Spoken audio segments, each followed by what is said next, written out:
Drain सफा करने समय स्वामी स्त्री उपरे एक कांथ खसी पड़ू घटनास्थल में दुहींकर मृत्यु होईछि। तेबे एपरी दुर्घटना घटी सोनपुर सहर ग्रिड कॉलोनी रे।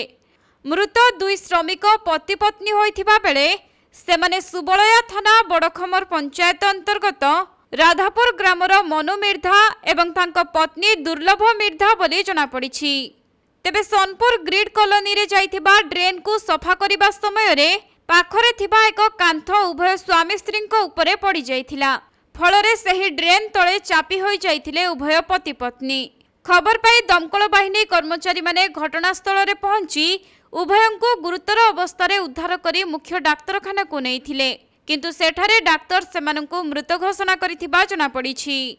से वर्तमान फोन कले जे हमर गेट को पाखे से हमर एटा खुलुतिले काना कि हमर ड्रेन पाइप ड्रेन खुलुतिले से जेते बेले आमे खबर पाइलु सायसांग गलु बेले तांको से बाडाटा चापी हे करी दुई जण रही जेतिले। तापर सायसांग तांको बाहर करी करी आमे मेडिकल को आनलो। मेडिकल रे तांकर बेसी सीरियस थिले बा डॉक्टर पर देखले मृत घोषणा कले।